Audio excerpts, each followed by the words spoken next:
ठीक है, पिछला क्लास हम लोग पूरा ये देखे हैं, पंचायती राज कंप्लीट हो गया है आपका। ठीक है, इसमें एक चीज आप जान लीजिएगा कि जब हम पिछले क्लास में पढ़ रहे थे, सारे आर्टिकल को पढ़ रहे थे, तो एक आर्टिकल थोड़ा सा ऊपर नीचे हो गया। वो आर्टिकल आप करेक्ट कर लें, मैं बता दे रहा हूं कौन सा। ठीक है, तो जो 243 एल है, एल 243 एल मतलब ये जो पंचायती राज है, ठीक है, इसको संघ राज्यों पर लागू करने के विषय में, कहां पर लागू करने के विषय में है? संघ, जो केंद्र शासित राज्य है वहां पर लागू करने से संबंधित है। कौन सा? एल। ठीक है, क्लियर है। और किसकी अनुमति से? राष्ट्रपति की अनुमति से, राष्ट्रपति की अनुमति से। ठीक है, या केंद्र शासित प्रदेश उसको कह सकते हैं। ठीक है, वहां पर लागू करने के विषय में ये आर्टिकल है। कौन सा? 243 एल। ठीक है, समझ में आई बात? तो यही पिछले क्लास में क्या हुआ था कि हम लोग सीरियल वाइज सारे आर्टिकल देखे, और इस आर्टिकल में मिस्टेक ये हो गई थी कि यहां पर जनजातीय बोल दिया गया था, उसकी जगह करेक्शन करके आप संघ राज्य कर लेंगे। ठीक है, और कोई बात नहीं। हाँ, ठीक है, यहां पे आप केवल संघ राज्य कर लेंगे। ठीक है, क्लियर है? बात समझ में आई? चूंकि वो तो तुरंत करेक्शन हो गया था, लेकिन चूंकि ये जो रिकॉर्ड हो रहा था इसे बंद कर दिए थे हम लोग, इसके बाद तुरंत वो करेक्शन हो गया। लेकिन अब चूंकि रिकॉर्ड में उसे ठीक कर दिया जाए तो अच्छा रहेगा। मान लीजिए कोई वीडियो देख रहा है तो उसे पता चलेगा ना। ठीक है, अब आगे हम लोग बढ़े। तो सारे आर्टिकल क्लियर हो गए थे, सारी चीजें स्पष्ट हो गई थी। ठीक है, अब आपको कुछ चीजें और जानना है जो हम आपको बता दें। इसमें एक है पेशा कानून। कौन सा कानून है? पेशा, पेशा अधिनियम। हाँ, ये जो यम वाला है, हाँ, इसमें कुछ पर्वतीय क्षेत्र करके आप बता अच्छा, फिर से एक बार आपको बता दें। ठीक है, एक चीज है, इनको फिर से हम बता दे रहे हैं इसके बाद। ठीक है, देखिए 243 से लेकर के यहां तक जो आर्टिकल है, सारे आर्टिकल पिछले क्लास में बिल्कुल स्पष्ट किए गए। इन्होंने कहा कि एक बार 243 एम फिर से बता दें। ठीक है, इसको फिर से एक बार बता दें। इसमें क्या है कि एक आर्टिकल है 244, पहले जान लीजिएगा। 244 अनुसूचित जाति जनजाति क्षेत्र इसमें दिया गया है। किसमें? 244। ठीक, तो ये जो 243 एम आर्टिकल है, यह कह रहा है कि किन क्षेत्रों में यह लागू नहीं होगा, कहां कहां लागू नहीं होगा उसकी बात कह रहा है। कौन सा आर्टिकल? 243 एम। ठीक है, तो इसमें कई खंड हैं। तो पहले खंड में कह रहा है कि अनुसूचित जाति जनजाति क्षेत्र पर लागू नहीं होगा। दूसरे क्षेत्र में कह रहा है कि मणिपुर का जो पर्वतीय क्षेत्र है, जहां पर जिला परिषद विद्यमान है, वहां पर लागू नहीं होगा। ठीक है, क्लियर है? बता रहे हैं, सुन लीजिएगा। इसके बाद एक पर्वतीय क्षेत्र और है, कहां का? पश्चिम बंगाल का, दार्जिलिंग जिले का जो पर्वतीय क्षेत्र है, जहां पर गोरखा हिल्स परिषद है, वहां पर भी लागू नहीं होगा। तीन ऐसे राज्य हैं, तीन ऐसे राज्य हैं, नागालैंड, मिजोरम और मेघालय, जहां पर लागू नहीं होगा। और अंत में एक बात इसमें और कही गई है कि अरुणाचल प्रदेश में जो अनुसूचित जाति के लिए आरक्षण है वह लागू नहीं होगा। यह सारी बात किस में कही गई है? 243 एम में, कि यह जो पंचायती राज है वो कहां कहां लागू नहीं होगा। तो इसके 4 खंड में तो यह बताया गया कि यहां यहां लागू नहीं होगा।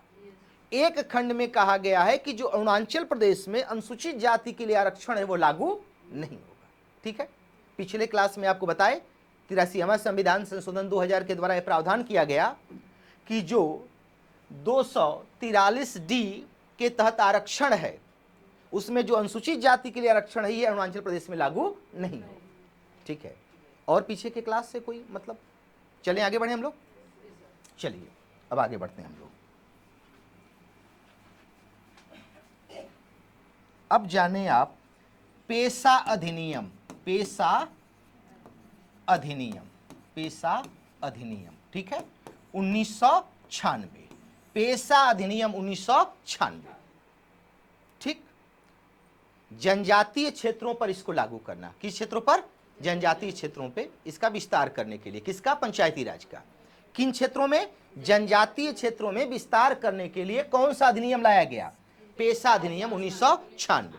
ठीक है, इससे पहले आप जान लें कि 1994 में एक समिति बनी, दिलीप सिंह भूरिया समिति। कौन सी समिति बनी? दिलीप सिंह भूरिया समिति। इस पर विचार करने के लिए दिलीप सिंह भूरिया समिति ने कहा कि जो ट्राइबल एरिया है, जनजातीय क्षेत्र है, वहां पर उनकी अपनी निजी व्यवस्था है।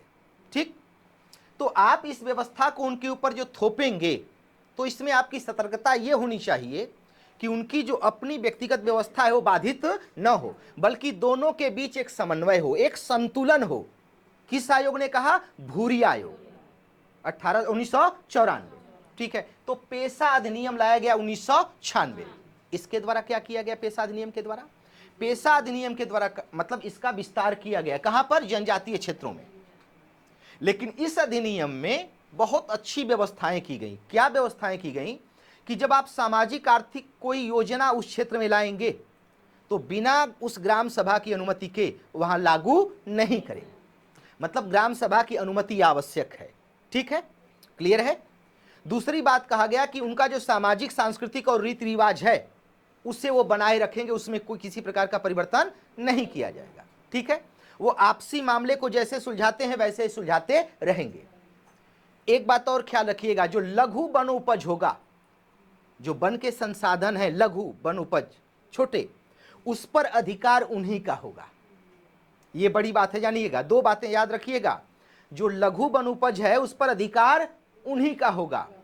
और अगली बात कही गई कि जो लघु खनिज है, बड़े खनिज नहीं, लघु खनिज से संबंधित, खनन से संबंधित लाइसेंस के विषय में ग्राम सभा की अनुमति आवश्यक। लघु में, बड़े में नहीं, किस में? लघु में, खनन में उनकी अनुमति आवश्यक है। ठीक है, तो अगर कभी पूछ दे कि पेशा अधिनियम किससे संबंधित है, तो इस पंचायत का जनजातीय क्षेत्रों में विस्तार से संबंधित है। ठीक है, और इस अधिनियम में एक सुरक्षा की व्यवस्था भी की गई कि उनके जो व्यक्तिगत और पारंपरिक व्यवस्थाएं हैं वो इसको लागू करने से बाधित न हो।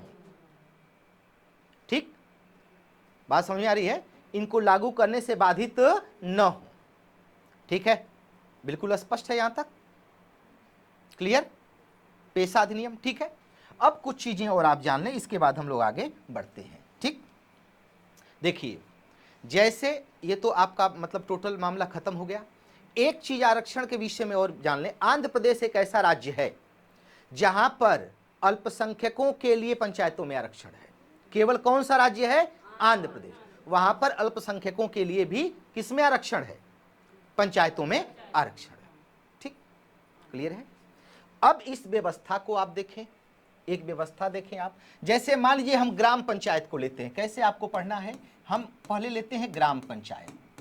ठीक है, अब ग्राम पंचायत को हम दो खंड में देखेंगे। ठीक है, सरकार द्वारा नियुक्त, सरकार द्वारा नियुक्त। ठीक है, सरकार द्वारा नियुक्त। ठीक है, अब सरकार द्वारा ग्राम पंचायत में किसकी किसकी नियुक्ति होती है? ठीक है, तो एक है ग्राम पंचायत अधिकारी, ग्राम पंचायत अधिकारी। ठीक है, जिसे आप सेक्रेटरी कहते हैं, ग्राम पंचायत अधिकारी।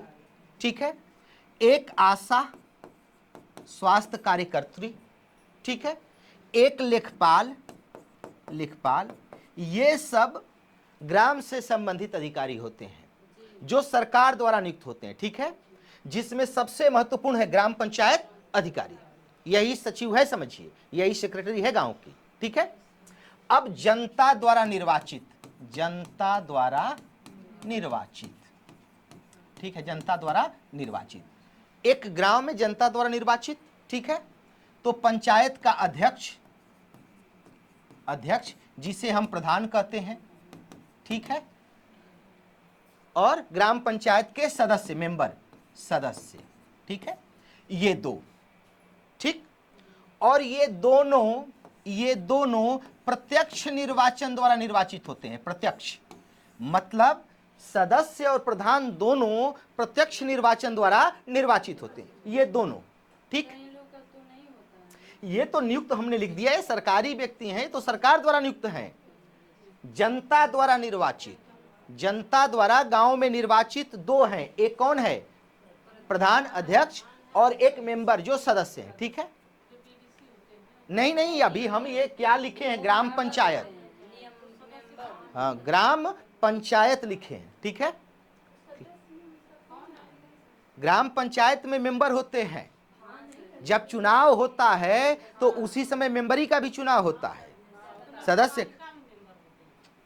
आप नहीं जानते हैं आप लोग, ठीक है, उस चीज को नहीं जानते हैं। सुन लीजिए, ग्राम सभा में भी होता है, उतना आप लोग ख्याल नहीं किए हैं, ठीक है। नहीं, पहले पहले आप सभी लोग पहले शांत हो जाएं, ठीक है, पहले शांत हो जाइए सभी लोग, ठीक है। ग्राम पंचायत में भी सदस्य होते हैं, ठीक है, जिन्हें हम मेंबर कहते हैं, ठीक, प्रधान के अलावा। अब सुनिएगा, इनकी संख्या 7, ठीक है, 7। और बड़ी होगी ग्राम पंचायत तो 9 हो जाएगी, और बड़ी 11, वैसे 15। जैसे 3000 तक संख्या है तो कितनी हो जाएगी? 15 हो जाएगी। तो ये कोई निश्चित नहीं है, ये सदस्यों की संख्या है और एक प्रधान होगा, समझिएगा, ठीक है। इनको भी साथ में आप चुनते हैं, हाँ, वो अलग हो गया, ठीक है, वो अलग हो गया, हाँ, वो ब्लॉक प्रमुख में हो गया, और इसमें मेंबर कहते हैं या सदस्य कहते हैं, ठीक है। ये गांव के लिए हो गया, ठीक। तो ग्राम पंचायत में 2 लोग डायरेक्ट निर्वाचित होते हैं, 2 प्रकार से, एक है ग्राम प्रधान और एक है सदस्य, ठीक। और सरकार की तरफ से नियुक्त ग्राम पंचायत अधिकारी, आशा और एक लेखपाल। सदस्य का भी चुनाव होता है। हाँ हाँ हाँ हाँ, उसी प्रकार से, ठीक, उसी प्रकार से। क्लियर है? कोई जान नहीं पाता है वैसे ही, ठीक है। अब समझिएगा अगली बात, कि जो ग्राम पंचायत की बैठक होगी उसकी अध्यक्षता कौन करता है? प्रधान करता है। लेकिन उसका रिकॉर्ड कौन लिखित रखता है? वह होता है ग्राम पंचायत अधिकारी। बैठक का टोटल रिकॉर्ड कौन रखता है लिखित, कि बैठक में क्या हुआ क्या नहीं हुआ, इसकी लिखित जानकारी कौन रखेगा? ग्राम पंचायत अधिकारी। और बैठक की अध्यक्षता कौन करता है? ग्राम प्रधान करता है, अध्यक्षता ग्राम प्रधान करता है, ठीक है। क्लियर है? वैसे ही अगर यहां हम लिख दें क्षेत्र पंचायत, यहीं पे लिख दें, तो सरकार की तरफ से यहां बीडीओ हो जाएगा। इसे हम वीडियो बोलते हैं, वीडीओ, विलेज डेवलपमेंट ऑफिसर। और अगर यही ब्लॉक हो जाएगा तो उसे हम बीडीओ बोलेंगे, ब्लॉक डेवलपमेंट ऑफिसर, ठीक है। सर इसको वीडियो बोलते हैं, जो सेक्रेटरी। हाँ, इसको वीडियो बोलते हैं, वीडियो, विलेज डेवलपमेंट ऑफिसर। गांव है और ये ब्लॉक है तो बीडीओ बोलेंगे, ब्लॉक डेवलपमेंट ऑफिसर। समझ रहे हैं आप? क्लियर है? अब जैसे इसी को मान लीजिए कि हम कर दे रहे हैं क्षेत्र पंचायत, क्या कर दे रहे हैं आपको समझ में आ जाए थोड़ा सा, ठीक। अब इसी को हम क्षेत्र पंचायत कर दें, आपको ज्यादा समझ में आ जाएगा, ठीक है। क्षेत्र पंचायत, ठीक है, क्षेत्र पंचायत, ठीक। अब इसमें सरकार की तरफ से नियुक्त कौन होता है? वीडियो, ठीक है, ब्लॉक डेवलपमेंट ऑफिसर, ठीक है। और जनता द्वारा निर्वाचित, जनता द्वारा निर्वाचित, जनता द्वारा निर्वाचित, ठीक है। तो बीडीसी, बीडीसी, ठीक है, बीडीसी। और एक अध्यक्ष, एक अध्यक्ष, अध्यक्ष जो होता है इसी को हम ब्लॉक प्रमुख कहते हैं। क्या कहते हैं? ब्लॉक प्रमुख, ठीक है। अब यह जो होता है इसका चुनाव जो होता है अप्रत्यक्ष होता है, अप्रत्यक्ष होता है। और बीडीसी का चुनाव प्रत्यक्ष होता है, ठीक है। बीडीसी का चुनाव प्रत्यक्ष होता है और यही बीडीसी क्षेत्र पंचायत के अध्यक्ष को चुनते हैं। तो क्षेत्र पंचायत का जो अध्यक्ष होता है उसका चुनाव क्या होता है? अप्रत्यक्ष होता है। और ग्राम में आप देखें कि दोनों प्रत्यक्ष है, ग्राम में आप क्या देखें? दोनों प्रत्यक्ष है, ठीक है। यहां तक बात आपको समझ में आ गई, ठीक। ये देखिए जो क्षेत्र पंचायत है, यहां सरकार द्वारा नियुक्त अधिकारी कौन होता है? बीडीओ होता है, ठीक है, ब्लॉक डेवलपमेंट ऑफिसर, ठीक। और यहां पर जनता द्वारा निर्वाचित ब्लॉक में जो है, अरे कई अधिकारी होंगे, मैं मुख्य बता दिया कि आपको बीडीओ है, ठीक है, सरकार द्वारा नियुक्त। और जनता द्वारा बीडीसी, और एक कौन है? अध्यक्ष। तो अध्यक्ष को कौन चुनते हैं? बीडीसी आपस में से, ठीक। क्लियर है? आपका कोई प्रश्न? हाँ सर, वो बता रहे थे ये जो अप्रत्यक्ष बताए इसको थोड़ा सा। ये इनडायरेक्ट होगा अध्यक्ष, जब प्रधानी का चुनाव होता है तो उसी समय हम बीडीसी को भी चुनते हैं। अब वो बीडीसी अपने में से एक अध्यक्ष को चुनते हैं, ठीक है। इसलिए जब हम सीधे अध्यक्ष को नहीं चुन रहे हैं तो उस चुनाव को हम इनडायरेक्ट कहते हैं, अप्रत्यक्ष कहते हैं। हम तो केवल बीडीसी को वोट दे रहे हैं। अब बीडीसी किसे चुन रहा है? ब्लॉक प्रमुख को, ठीक है। क्लियर है ना? ये बात आपको समझ में आ गई? ठीक है। अब एक जिला पंचायत हो जाएगी। कौन सी पंचायत हो जाएगी? जिला पंचायत। अब जिला पंचायत में जनता द्वारा निर्वाचित जिला पंचायत सदस्य वो सीधे निर्वाचित होंगे और जिला पंचायत अध्यक्ष जो होगा वो इनडायरेक्ट होगा, क्योंकि जो जिला पंचायत सदस्य हैं वही अध्यक्ष को क्या करते हैं? चुनते हैं। ठीक, क्लियर है? और जिला पंचायत में एक खास बात है, जान लीजिएगा कि न्यूनतम 50 सदस्य और अधिकतम 75 सदस्य होने चाहिए। और सदस्यों की संख्या कौन डिसाइड करता है? जिलाधिकारी। कौन करता है? जिलाधिकारी, ठीक है। हाँ, डीएम, वही जिलाधिकारी, ठीक। तो ये हो गया आपका 3 स्तर पे। क्या हो गया? ग्राम पंचायत, क्षेत्र पंचायत और जिला पंचायत, ठीक है। क्लियर है? यही मुख्य था आपका। अब हम लोग देख लेते हैं आगे नगर पालिका। किसको देख लेते हैं? नगर पालिका। हाँ, एक, हाँ है बीडीसी। जैसे एक ब्लॉक है ना, एक ब्लॉक है, तो मान लीजिए कि एक ब्लॉक में 50 बीडीसी हैं, तो उनका क्षेत्र परिसीमन के द्वारा डिसाइड होगा कि इस बीडीसी का यहां से यहां तक क्षेत्र रहेगा, इस बीडीसी का यहां से यहां तक क्षेत्र रहेगा, ठीक है। वो परिसीमन के द्वारा होता है। किसके द्वारा होता है? ठीक है। अरे जैसे आप उनको प्रादेशिक निर्वाचन क्षेत्र कहा जाता है ना, जैसे, तो वो एक क्षेत्र डिसाइड किया जाता है परिसीमन के द्वारा कि यहां से यहां तक क्षेत्र होगा, ठीक। ग्राम तो फिक्स होता है कि एक ग्राम सभा फिक्स होती है, परिसीमन के द्वारा उसको बदला जा सकता है, कुछ घटाया और बढ़ाया जा सकता है, ठीक है। महाप्रधान, जिला पंचायत सदस्य को ही महाप्रधान आप बोलते हैं। किसको? जिला पंचायत सदस्य को महाप्रधान बोलते हैं, ठीक है। अब देखिए नगर पालिका। नगर पालिका, अब इसमें कुछ देखना ही नहीं आपको। जिसने ग्राम पंचायत को अच्छे से पढ़ लिया तो इसमें बहुत कम चीजें फिर आपको देखना रहेगा, ठीक है, क्योंकि दोनों को मिलाकर एक साथ बताए थे शुरू में आरक्षण की बात। अब ये संविधान के किस भाग में है? भाग 9 में, 9 में है, ठीक है। अनुच्छेद, इसके लिए जो अनुच्छेद है 243 पी से 243 जेड जी तक, जेड जी तक, ठीक है। चौथी अनुसूची इससे संबंधित है, 12वीं अनुसूची, 12वीं अनुसूची इससे संबंधित है। कितने विषय हैं इसमें? 18 विषय, 18 विषय हैं। कितने विषय हैं? 18 विषय हैं। 12वीं अनुसूची इससे संबंधित है और कितने विषय हैं? 18, ठीक है, 18 विषय हैं, ठीक है। हाँ, नगर पालिका को जो संवैधानिक दर्जा दिया गया वो 74वां संविधान संशोधन 1992 के द्वारा, पीछे आपको पढ़ा चुके हैं, और यह लागू हुआ 1 जून 1993 को। यह जो संवैधानिक संशोधन है ये लागू हुआ 1 जून 1993 को। पंचायतों वाला कब लागू हुआ था? 24 अप्रैल 1993 को। और ये कब लागू हुआ? 1 जून 1993, ठीक। क्लियर है? तो संवैधानिक दर्जा मिलने से दोनों की बात वही बराबर हो जाएगी। निश्चित कार्यकाल, एक चुनाव आयोग, एक वित्त आयोग, ठीक है। नगर पालिका में अनुसूचित जाति जनजाति के लिए आरक्षण, महिलाओं को 1/3 आरक्षण, वही जो पीछे आपको पढ़ाए हैं वही बात यहां केवल 74वां संविधान संशोधन अप्लाई करने से हो जाएगा, ठीक। क्लियर है? बात आपको समझ में आ रही है यहां तक? तो नगर पालिका किस भाग में है? 9 कब? अनुच्छेद 243 पी से जेड जी तक। चौथी अनुसूची है 12वीं। कितने विषय हैं? 18। इसको संवैधानिक दर्जा दिया गया 74वें संविधान संशोधन 1992 के द्वारा। लागू कब से है? ठीक है, क्लियर है? अब थोड़ा सा इसके विषय में आर्टिकल से हटके पहले थोड़ा सा जान लें।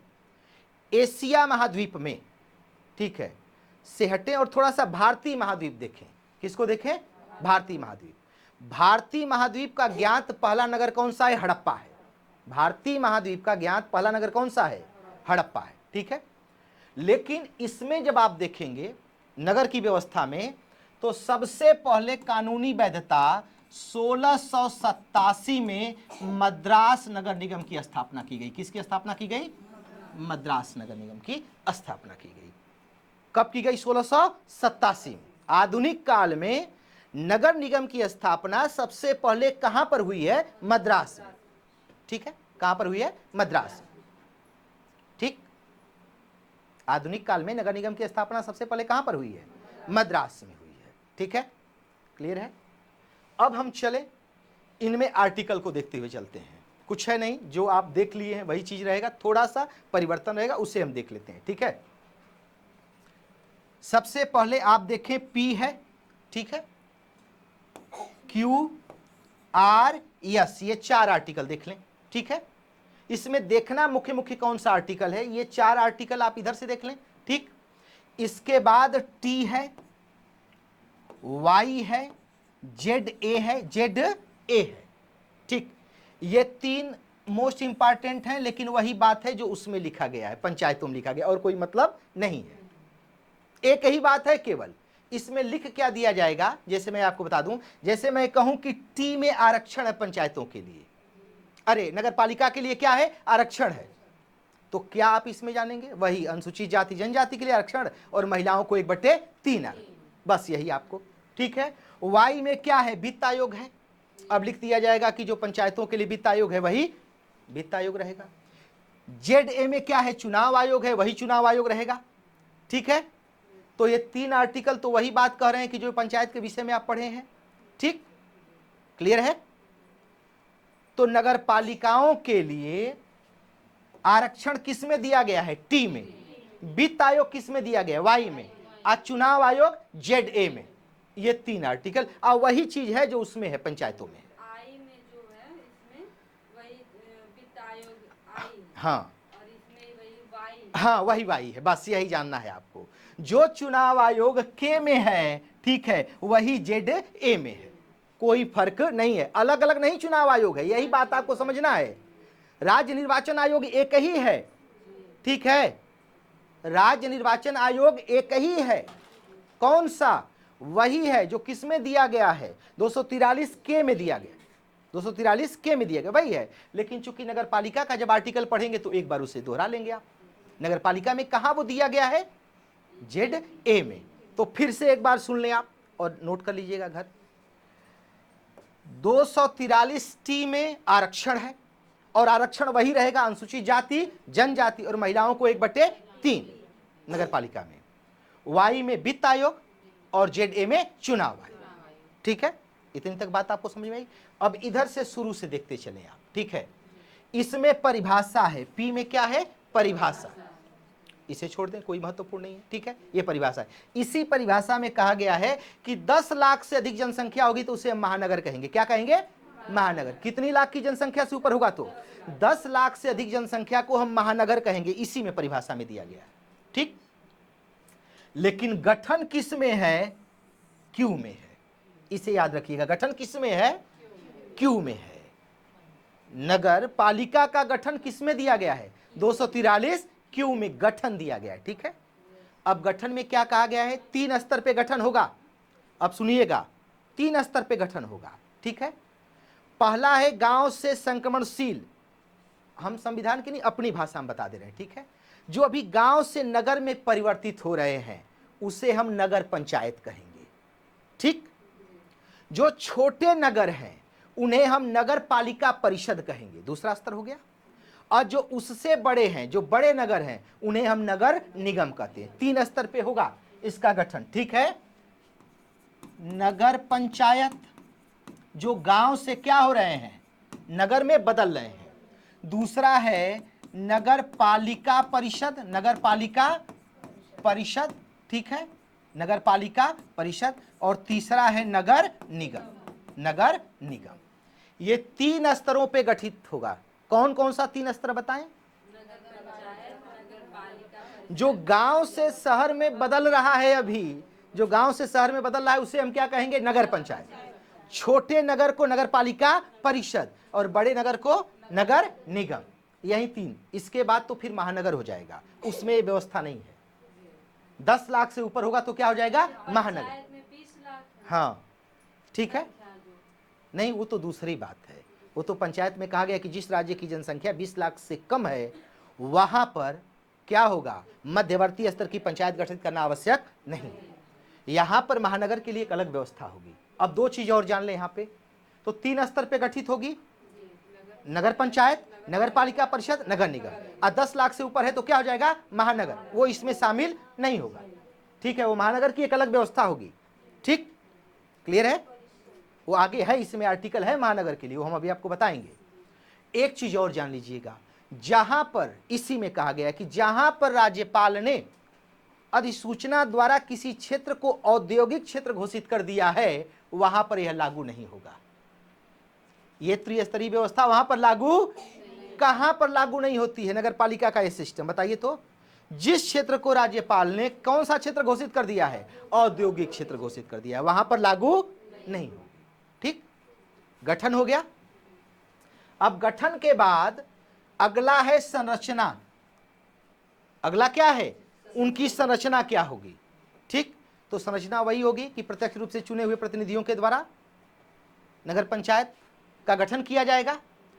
और इसमें भी अब बात आएगी प्रतिनिधित्व की। किसकी बात आएगी, कि विधानमंडल विधि बनाकर किसको किसको नगर पालिका में प्रतिनिधित्व दे सकता है। ठीक है, तो नंबर 1, जिनको नगर पालिका का विशेष ज्ञान है उनको भी मनोनीत कर सकता है। ठीक है, सांसद और विधायक, सांसद और विधायक मतलब लोकसभा के सदस्य, राज्यसभा के सदस्य, विधानसभा के और विधान परिषद के सदस्यों को प्रतिनिधित्व दे सकता है। और वार्ड समितियों के अध्यक्षों को, किसको, वार्ड समितियों के सदस्यों को, कि अध्यक्षों को क्या दे सकता है, नगर पालिका में सरकार प्रतिनिधित्व दे सकती है। ठीक है, क्लियर है, मतलब वो चुनाव लड़के नहीं आ रहे हैं नगर पालिका में, लेकिन उनको प्रतिनिधित्व सरकार क्या कर सकती है, दे सकती है, विधानमंडल विधि बनाकर दे सकती है। ठीक है, सांसद विधायक लोगों को, ठीक, पीछे जैसे उसमें पढ़े थे आप, क्लियर है, तो प्रतिनिधित्व दे सकती है। अब इसमें एक एस है, अगला आर्टिकल कौन सा है, एस। ठीक है, एक और इसे आप जानेंगे एस को, वार्ड समितियां। जिस नगर पालिका की जनसंख्या 3 लाख या इससे ऊपर है वहां पर वार्ड समितियों का गठन होता है। अब पूछ दे वार्ड समितियों का गठन कितनी जनसंख्या पर होता है, 3 लाख या उससे अधिक जनसंख्या रहेगी तब वार्ड समितियों का गठन होता है। ठीक, क्लियर है, समझने बात को आप। आइए, 3 आर्टिकल तो वही है जो किसमें है, पंचायतों में। ठीक है, क्लियर है, तो गठन 3 स्तर समझ गए आप। महानगर किसे कहेंगे, जिसकी जनसंख्या 10 लाख से ऊपर है, जो औद्योगिक क्षेत्र है वहां पर गठित नहीं होगा। ठीक, बहुत इजी सा है, एक बार सामान्य रूप से आप समझ लिए तो फिर गलती करने का कोई चांस आपको नहीं है। ठीक है, अब आगे हम बढ़ते हैं। ठीक, यहां तक तो आपको समझ में आ गया। अब देखिए, ZG और ZE 2 आर्टिकल आप देखेंगे। ठीक है, ZG में जिला योजना समिति है, जिला योजना समिति, जिला योजना समिति। और ZE में महानगर, महानगर योजना समिति, महानगर योजना समिति। ठीक है, यही बार बार पूछा जाता है ZG, इसको आप समझेंगे, ZG ये इंपॉर्टेंट है। ठीक है, जिला योजना समिति, गलती क्या बच्चे करते हैं, ये किसमें है ZG, नगर पालिका में दिया है ना, नगर पालिका में आर्टिकल है ना, लेकिन इसका काम है पंचायतों और नगर पालिकाओं से संबंधित जितनी योजनाएं हैं उनको समेकित कर, उनको समेकित कर विकास की योजना तैयार करना। मतलब पंचायत और नगर पालिका से संबंधित जिले में जो भी योजना है उसको समेकित कर विकास की योजना तैयार करना। ठीक है, अब यही सवाल पूछा गया है सामान्य ज्ञान में कि जिला योजना समिति का कार्य क्या है, तो दिया गया है नगर पालिका, नगर निगम, नगर निगम, और दिया गया है मान लीजिए कि पंचायतों का 2 दिया गया और कूट बना दिया गया कि किसकी योजनाओं को समेकित करता है। तो सबके दिमाग में ये था कि ये तो आर्टिकल नगर पालिका में है तो केवल नगर पालिका की योजना को ना समेकित करेगा। अब वहीं गलती हो गया। ये नगर पालिका और पंचायत से संबंधित जितनी योजनाएं हैं समेकित करके विकास की योजना तैयार करता है। कौन? जिला योजना समिति। ठीक है। और महानगर के विकास से संबंधित कौन सी समिति बनती है? महानगर योजना समिति। उसके लिए महानगर योजना समिति है। किसके लिए? महानगर के लिए। ठीक है, ZE है, हाँ, महानगर के लिए। और ये जिला योजना समिति है जो पंचायतों और नगर पालिकाओं दोनों से संबंधित योजनाओं को समेकित कर विकास की योजना क्या करती है? बनाती है। ठीक है, क्लियर है? आपको बात समझ में आ रही है? हमेशा याद रखिएगा कि जब स्थानीय स्वशासन का प्रश्न आता है, अभी आपको हम बता दें अनुभव अपना, जितना आप पेपर हल करेंगे, स्थानीय स्वशासन का जो प्रश्न आता है उस पे 90% प्रश्न जो होता है वो पंचायती राज से होता है। 10% प्रश्न नगर पालिका वाले से पूछा जाता है, केवल 10%। मतलब टोटल प्रश्न किससे रहते हैं? पंचायती राज से। ये 10% से कम ही होता है जो नगर पालिका वाले से पूछा जाता है। ठीक, क्लियर है? क्योंकि मुख्य आधार क्या है? पंचायती राज, इसलिए बार बार उसी से प्रश्न पूछा जाता है। लेकिन अगर इसे हम न पढ़ें, न जाने, तो वो 10% जो प्रश्न आएगा वो हमारा क्या हो जाएगा? गलत हो जाएगा। इसलिए हमारी जानकारी में होना चाहिए। ठीक है, क्लियर है? अगर थोड़ा सा आप बड़ी परीक्षा देंगे तब इसको पढ़ने का थोड़ा सा तरीका आपका क्या चेंज हो जाएगा मैं आपको बता दूं थोड़ा सा। अब इसके अध्यक्ष और सदस्यों के निर्वाचन से संबंधित, कार्यों से संबंधित दोनों के, अब तो वहाँ ठीक है कोई बात नहीं है, लाइट कट गई है, लेकिन आप ऐसे सुन लें, दोनों के निर्वाचन और कार्यों से संबंधित प्रावधान कौन करेगी? विधानमंडल करेगी।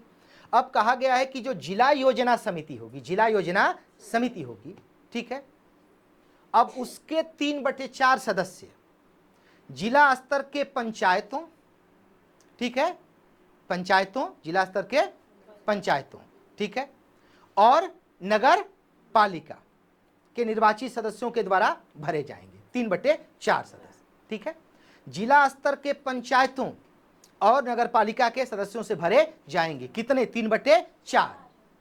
आज जो ये है महानगर योजना समिति है, उसमें कहा गया है कि 2/3 पद, 2/3 सदस्यों की संख्या, ठीक है, कहां से होगी? जो महानगर क्षेत्र में पंचायत और नगर पालिका है, महानगर क्षेत्र में, ठीक है, तो उसमें जो नगर पालिका के सदस्य और पंचायत के अध्यक्ष हैं उनके द्वारा वो क्या हो जाएगी? भरी जाएगी। ठीक है, तो उसमें 2/3 है, किसमें? महानगर वाले में। आज जिला वाले में कितने? 3/4।